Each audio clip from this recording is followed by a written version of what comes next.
Walking the streets of your local neighbourhood is a terrific way to get to know what sort of garden plants will work well in your local area.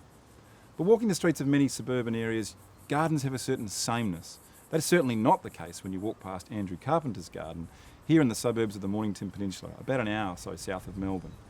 Andrew's garden has bold foliage, intricate planting detail, and an exceptional range of palette of colours used in his foliage. We're here today to meet Andrew and talk through the creation of this wonderful garden.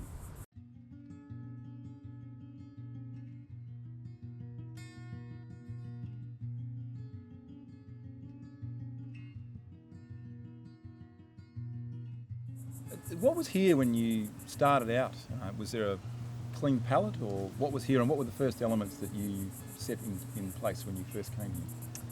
Yeah, there was very little here at all, really. There was a couple of remnant gum trees. I think it was rhododendrons and some azaleas, out of all things. Pretty much all of that stuff I stripped out and start from fresh again, really. With foliage as the focus, can you describe the colour palette that you've selected with the plants that are in your garden? Yeah, I like metallic colours a lot. So you'll see a lot of coppery bronzes and silver grey foliage. There's also a lot of, I suppose, lime green or sort of sage sort of colours as well. So very subtle colours in a way, but as I say before, there's a juxtaposition, I suppose, in contrasting some of those with even, sharper colours again, and shades, for example, some of the poos that are down the front. And do the colours have different seasons to them? Do they look different in summer to the winter? Has that been part of your selection? Not particularly. There's a stability with the colour throughout the whole year, which is something that I find appealing in gardening this way. Some plants, by all means, seasonally they might have different sort of shades in their foliage, but by and large, there's a continuity between plants throughout the whole year. Andrew, can you tell us about the challenges you've had with restricting your plant choices in this garden? Yeah, there have been a lot of challenges in that regard. I suppose I've been a plant lover, plant collector at heart more than a gardener, and there are so many choices out there. You want to grab everything you see that impresses you and try and fit them in somewhere, and it's particularly difficult in a small garden like mine. So you really have to step back and choose what of those fantastic plants are the better ones, and I find grouping them together and repeating them in a garden situation to be the best way of dealing with those challenges.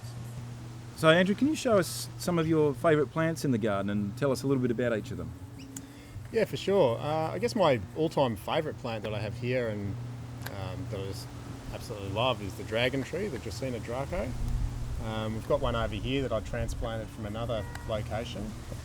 Do really, really well in most climates in Victoria. Just make sure they don't get too wet. We've got Senecio serpens, or commonly called the blue chalk sticks, which is a fantastic ground cover plant. There's not many plants out there that grow like this that can match it for its steely blue colour.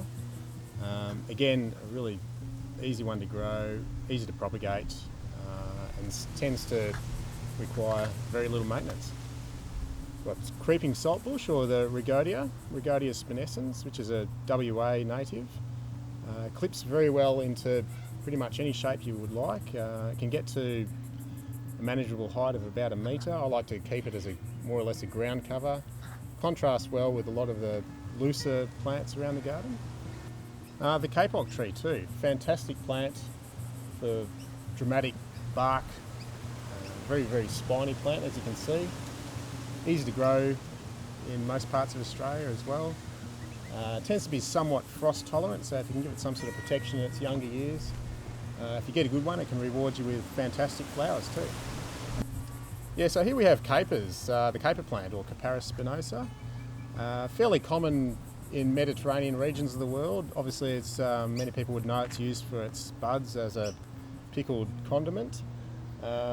Again, reasonably easy to grow, requires very, very well-drained soil and hot position, and somewhere that can be insulated if you have cooler nights.